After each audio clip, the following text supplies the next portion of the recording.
So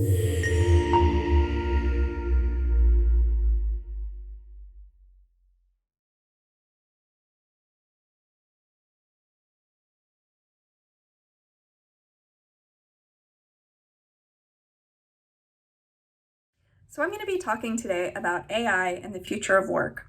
Now, to understand AI's role in the future of work, we really need to first look back at the past and present of work to understand what's changed and what hasn't. So in many ways, the future of work looks a lot like the present and the past. Managers have always had as kind of their primary goals the idea of productivity and efficiency in the workplace towards an end goal of profitability for their business. And in order to do that, it's been very common for managers to observe workers in order to try to make sure that they're being as productive and efficient as they can be.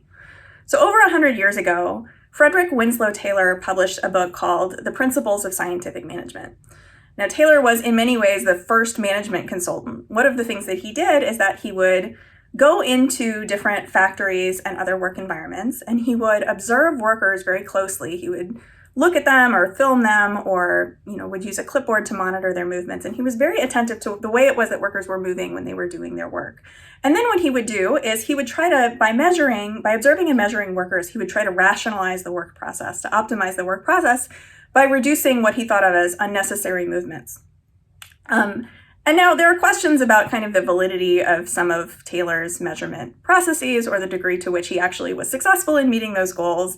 Many workers got a lot more repetitive stress injuries and were otherwise worse off after Taylor's interventions. But this idea of Taylorism, or as scientific management as it was often called, really took hold in the idea of observation of workers for managerial goals. Now, other people subsequently took up some of these ideas that Taylor had conceived, including Henry Ford. So Ford is probably best known for his innovations on the assembly line. The thinking behind the assembly line, as you may know, is that you would take a long work process, in his case, the construction of a car, and you would break it down into many constituent parts, and you would assign workers to do a small set of those constituent parts rather than, say, constructing the entire car themselves. And this was really useful for efficiency from a managerial perspective because each worker was just doing this small bit of the work, and then the work would be kind of transported via assembly line to the next group of workers. But it had a really detrimental effect on workers in a few significant ways. One of them was what's sometimes called de-skilling. So the idea that workers now only knew how to do a small bit of the work process. They no longer kind of had the whole picture in their minds. They were no longer trained in how to do all of the work required to construct the object, in this case, a car. So because of de-skilling, workers' bargaining power was reduced. They were seen as more easily substitutable for one another. And the entire work process, they sort of became more cogs in the machine rather than workers that had kind of craft knowledge of the entire process. Now, the other thing that Ford did that's maybe a little bit less well known is that Ford sort of took this idea of worker observation and expanded its ambit to expose not just the work process, but the entire worker to the idea of managerial observation. So a lot of Ford's workers lived in company towns, right? Towns that were kind of wholly owned and operated by the company. And as a result of this, Ford had a lot of insight into their private lives outside of the workplace as well. So he employed a team of a few hundred folks who he called his sociological department. And what Ford would do was he created a bunch of different rules about what his workers needed to be doing when they weren't at work.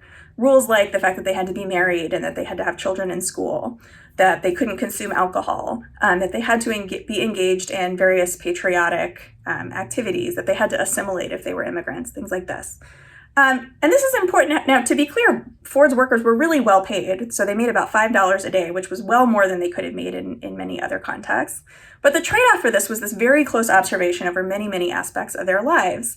Now, this shift is subtle but important, right? Because what it is suggesting is that the managerial gaze extends not only to this work process, but more broadly to the worker as a whole, right? To the worker's entire life. So that's some of the history of measuring and observing workers from the past, and we'll see how that sort of carries forward into the future.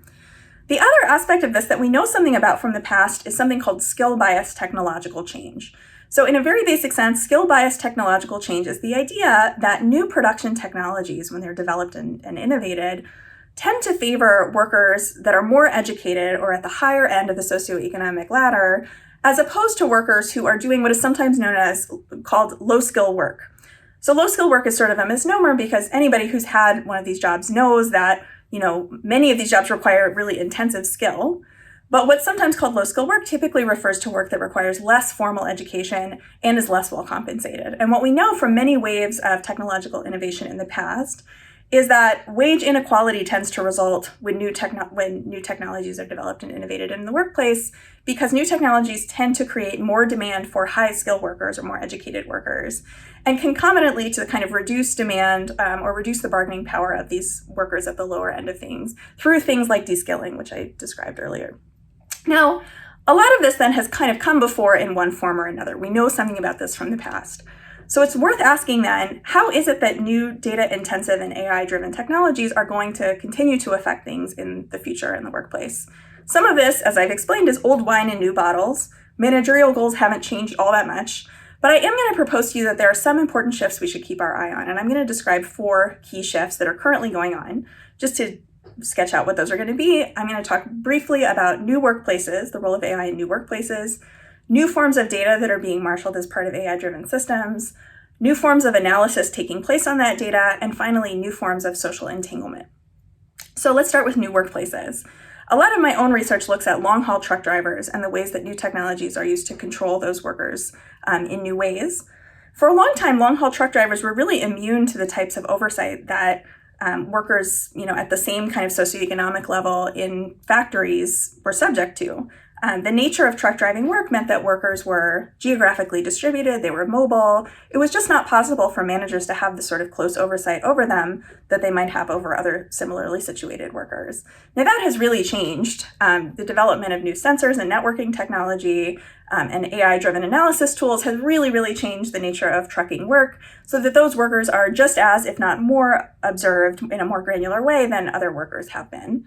This is also something that I think many of us have been subject to during the pandemic as more of us have worked from home.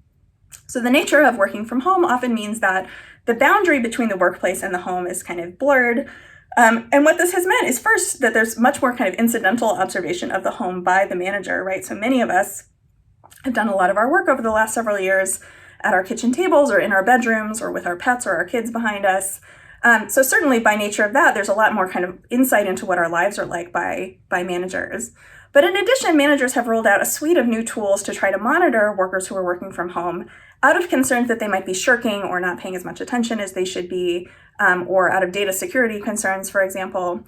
So these can often include things like keystroke monitoring to detect what keys a worker is pressing on their keyboard, or monitoring things like a worker's gaze, their face, or their eyeballs to detect what they're paying attention to on the screen to ensure they're paying attention to the things that the manager wants them to be paying attention to, things like this.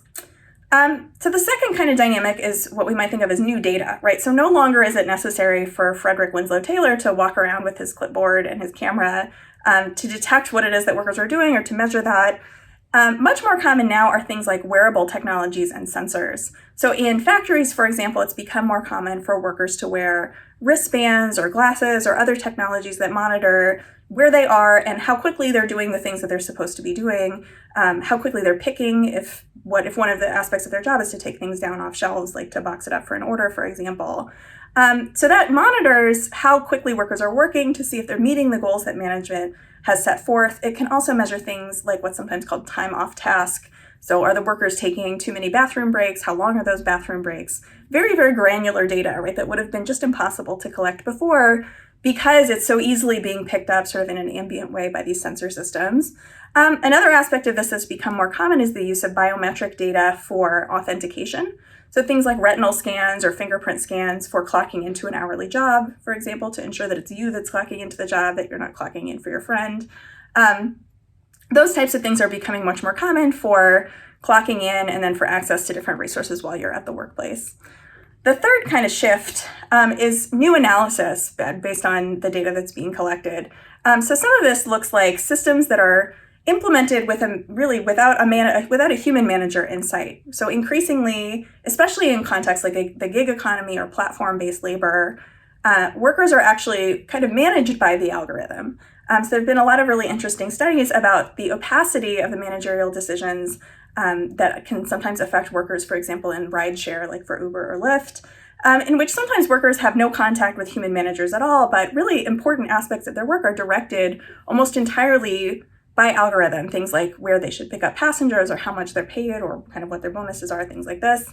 Another aspect of this is the rise in predictive analysis. So looking not only at what a worker has done in the past, but affirmatively making predictions based on data about what the worker is likely to do in the future. And these might include things like which workers are likely to be the most productive, which workers are likely to quit, how many workers to staff at a given time to meet projected demand, which worker is most likely to make a sale to a particular customer, things like this. And then finally, new entanglements. And when I say that, what I mean is ways in which these different managerial tools can blur the boundaries between work and other aspects of a worker's life. So here, think again of how different aspects of work might now take place in your home or in a car that you own, or ways in which workplaces increasingly keep tabs on workers' activities, like on social media, right, or in other contexts that we might not think of as the workplace, but where management now has directed its gaze.